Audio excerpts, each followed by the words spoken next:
دیکھیں 47-48 کی جو جنگ ہوئی تھی آپ کو یاد ہوگا وہاں پہ بھی جا کے کافی سارے اپ رائزنگ موومنٹ شروع ہو گئی تھی. جو جینون کشمیری تھے ان کو پتہ نہیں تھا, انہوں نے انڈینز کو جا کے بتایا اور انہوں نے پھر چن چن کے ان لوگوں کو مارا. آپ یہ دیکھیں جو جنرل مشرف کی آپ نے بات کی ہے, آپ وہ بھول گئے ہیں کہ جب دونوں طرف سے فورسز آگے آئی ہوئی تھی اور سارک کانفرنس میں جنرل مشرف نے واجپئی کو مصافحہ کیا, ہینڈ شیک کیا, وہ نہیں کیا سلوٹ بھی انڈیکیشن مارا ہے؟ تھا جی. دیکھیں ہم یہ کنفیشن ہوتی ہے کہ دیکھیں ہم جنگ نہیں لڑ سکتے, ہم 15 دن 20 دن میکسیمم 1 ماہ ہم افورڈ ہی نہیں کر سکتے. پھر دوسری بات یہ ہے کہ جب آپ افورڈ نہیں کر سکتے تو پھر آپ کو پھر اس کے بعد جنرل مشرف نے جس طریقے سے, اگر آج تک 70 سال کی تاریخ میں اگر کوئی تھوڑا سا بریک تھرو ہوا ہے وہ منموہن سنگھ کے ساتھ ڈائیلاگ کا ہوا تھا, کیونکہ جنرل مشرف فل فلیج پاور میں تھے, چیف ایگزیکٹو تھے, مارشل ایڈمنسٹریٹر تھے, اور ساری پاور ون مین تھے اور مشورہ کرتے تھے اور کوئی کافی حد تک اس کے سولوشن کے قریب پہنچ چکے چلے تھے. تو چلے لہذا بات چلے نہیں ٹائم وغیرہ نہیں ٹائم مانا. ٹائم ختم الٹیمیٹلی ہو گیا. ابھی بھی یہ ہوا جا سکتا ہے, لیکن سب سے پہلے ٹھیک آپ اکٹھے تو جی ہوں, آپ ٹھیک پتہ ہوگی. تو چلے بات کس نے کرنی ہے. بالکل ٹھیک ہے. چوئی ظہیر صاحب نے ایک نقطہ نظر بیان کیا, درمیان میں جنرل اسد درانی آ جاتا ہے نا جی, وہ الجزیرہ کو انٹرویو دے دیتا ہے, پھر وہ بہت ساری باتیں ایسی کر دیتا ہے. میں یہ کہنا چاہ رہا تھا رضوان بھائی, دیکھیں جو لیڈرز ہوتے ہیں نا وہ تاریخ سے سبق سیکھتے ہیں. میں کوئی زیادہ پرو پی ایم ایل این نہیں ہوں, لیکن آپ کو یاد ہوگا جب نواز شریف مودی کی حلف برداری کی تقریب میں گئے تھے, اس میں بھی روڑے اٹکائے ہوں یا مشورہ ملا ہو نہ جانے کا, لیکن وہ گئے. بیسیکلی یہ ماضی سے سبق سیکھا جا سکتا ہے کہ یہ صرف اور صرف اگر کشمیر کو ایڈریس کیا جا سکتا ہے اس ایشو کو, وہ صرف اور صرف بائیلیٹرل ٹاکس ہیں, بات چیت ہے. اور اس وقت پیرلل اگر آپ کو یاد ہو عمران خان صاحب کنٹینرز پہ جو کلبھوشن اور کشمیر اور وغیرہ وغیرہ جو ایک نعرے بازی ہوتی ہے وہ کرتے رہے, لیکن جب خان صاحب حکومت میں آئے اور ادھر کانسٹیٹیوشن کشمیر کا امینڈ ہوا, آپ یہ دیکھیں پھر آپ کو یاد ہوگا کہ خان صاحب آزاد کشمیر گئے تھے, جس میں آزاد کشمیر کے وزیر اعظم نے کھڑے ہو کے کہا تھا خان صاحب آپ پیچھے ہٹ جائیں, ہم انڈیا کی یوں بارڈر کراس کر دیں گے, ہم یہ سے یہ کر دیں گے, اگر آپ کو یاد ہو, سب کو یاد ہوگا. تو خان صاحب نے وہاں بھی کہا دیکھیں بات یہ ہے کہ ہم افورڈ نہیں کر سکتے, جنگ ہمارے مسئلہ کا حل نہیں ہے, اور ہماری اکانومی کے حالات دیکھیں. اور خان صاحب کو یہ ظاہر ہے ایک چیز کا پتہ بھی ہوتا ہے نا, اپنے گھر کا اپنے پیٹ کا سب کو پتہ ہوتا ہے کہ ہمارے کیا مسائل ہیں, اور ہمیں یہ بھی پتہ ہے کہ ہم 1/10 ہوں گے شاید انڈیا کے لحاظ سے.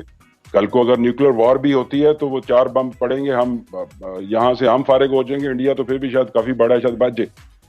تو یہ جو اوور آل جو سینیریو ہے اس کو ایڈریس کرنے کا سب سے پہلے تو یہ ہے کہ آپ اپنے دانے دونے ٹھیک کریں, اپنے ایک یونیفارمٹی اور ایک یونٹی پیدا کریں, اور کشمیریوں کو جو ہے خود ایک اپنی جنگ کو لڑنے دیں, ان کو مورل سپورٹ رکھیں اور انٹرنیشنل کمیونٹیز کو آن بورڈ کریں. اور دنیا بالکل بھی ٹھیک ہے. تبھی آپ کی سنے گی کہ جب آپ بالکل ایک ٹھیک. خود یونٹی کے ساتھ, یکجوئی کے ساتھ لیڈرشپ انڈر ون لیڈرشپ بات کریں.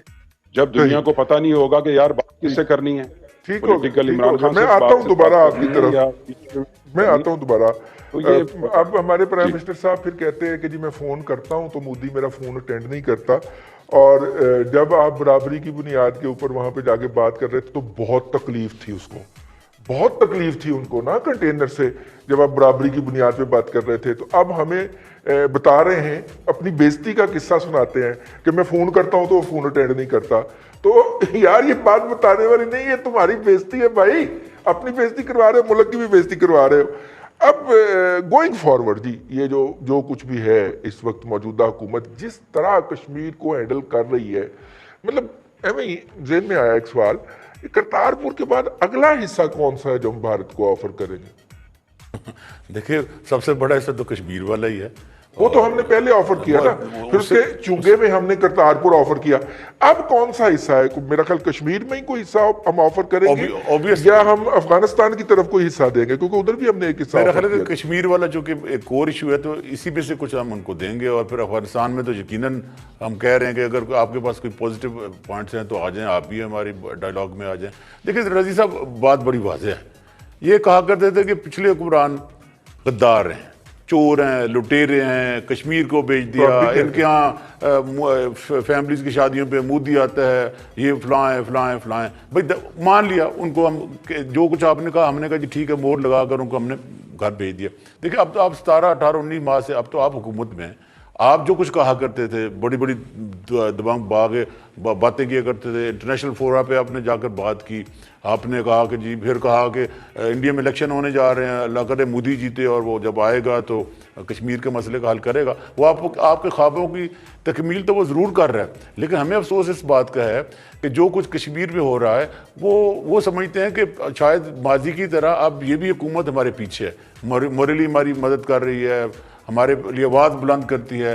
اگر اس قسم کا ہم دھوکہ انہیں دیتے رہیں گے تو وہ جو آوازیں کشمیر سے بذات خود وانی کی شہادت کے بعد اٹھنا شروع ہوئی تھیں اور انہوں نے اپنی جو باغ ڈور اپنے ہاتھوں میں لی تھی اور اپنے فیصلے خود کرنے لگ گئے تھے، تو ہم تو ان کو بھی نقصان پہنچا رہے ہیں، ہم ان کی شہادتوں کو نقصان پہنچا رہے ہیں، ہم خود ان کے ظالموں میں شمار ہو رہے ہیں. ہم انہیں یہ کہہ کے کہ ہم آپ کے ساتھ ہیں، ہم بات چیت کر رہے ہیں، دنیا کو ڈائلاگ میں شامل کر رہے ہیں. یہ سارے کا سارا پھر ہمیں ایک فریب سے لگتا ہے اور اچھی بات نہیں ہوگی ہماری موجودہ حکومت کے لیے کہ کشمیریوں کو وہ اس جھانسے میں رکھے، میں تو جھانسے ہی کہوں گا، جھانسے یا دھوکے میں رکھے کہ وہ ہماری اس دھوکہ دہی پہ رہتے ہوئے اپنا تمام کو گوا بیٹھے اور پھر ہمارا تو کچھ نہیں جائے گا کیونکہ ہم تو بیچ چکے ہیں. لیکن ایک بات ضرور ہے رضی صاحب کہ مودی یہ کہنے میں حق جانب ہے کہ پاکستان کے ساتھ ہمارے اچھے تعلقات ہیں.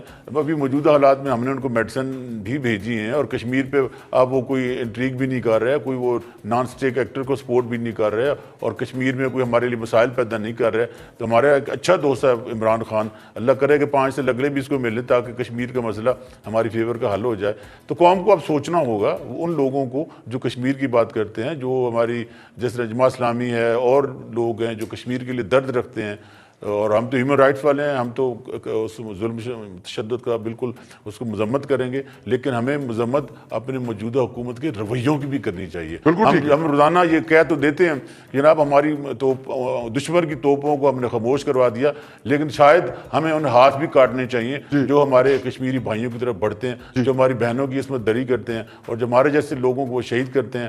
ان سارے سوالوں کا جواب رضی صاحب کون دے گا؟ بالکل ٹھیک ہے. اپنا اگر آپ کو یاد ہو چوہدری ظہیر صاحب جب مشرف صاحب مسلط ہوئے، ایشو جس سے حکومت بھاگنے کی کوشش کر رہی ہے، جس کو ڈسکس نہیں کرنا چاہ رہی، جس کے اوپر ان کی سوشل میڈیا کو دندل پڑتی ہے کوئی ٹویٹ کرتے ہوئے یا کوئی ٹرینڈ بناتے ہوئے، جس کے اوپر ان کو فیک ٹویٹ کرنے کے اوپر اور فیک ٹرینڈ بنانے کے اوپر تو بڑی فرصت ہے. وہ 48 گھنٹے پاکستان میں ٹاپ کا فیک ٹرینڈ رہتا ہے کہ بڑے بھائی آئیں گے افغانستان سے اور انڈیا کی کوٹ لگائیں گے، ہم نے کچھ نہیں کرنا. جی اسی کے پیش نظر ہم نے کوشش کی کہ آج تھوڑا سا اس ایشو کو ڈسکس کیا جائے. وہ ہاسپٹل میں جو درپیش مسائل ہیں، ہم چاہتے ہیں پورے اس میڈیا کے ذریعے تمام اتھارٹیز کو، پنجاب کے عوام کو آگاہ کر سکیں. پنجاب کے سب سے زیادہ ہیلتھ سٹاف جہاں جس اسپتال میں متاثر ہوئے ہیں وہ یہ پنجاب انسٹیٹیوٹ آف کارڈیالوجی ہے. 48 کے قریب سٹاف ممبر جو ہیں وہ متاثر ہو چکے ہیں. ان سب چیزوں کے باوجود اس ہسپتال کو کرونا ریکگنائز کرانے کے لیے، کرونا کی فیسلٹی کے لیے ریکگنائز کرنے کے لیے ابھی تک حکومت پنجاب نے کوئی قدم نہیں اٹھایا. اگر ہمارے پاس کوئی کرونا کا مریض آ جائے تو اس کی تشخیص کے لیے اور اس کے لیے کوئی بھی چیز ہو، ایون خدا نہ خواستہ کوئی ڈیڈ باڈی ہمارے پاس کرونا پیشنٹ کی ہو جائے تو اس کے بریل کا بھی ہمارے پاس کوئی سسٹم نہیں. اور یہ سب لاپرواہی میں سمجھتا ہوں کہ پنجاب حکومت کی طرف سے ہے. یہ پنجاب انسٹیٹیوٹ آف کارڈیالوجی ہے. یہ حقائق تو سبھی جانتے ہیں کہ ملک کی معیشت کا پہیہ اگر روک دیا گیا تو بات فاقوں اور دیوالیہ نکل جانے تک جا پہنچے گی.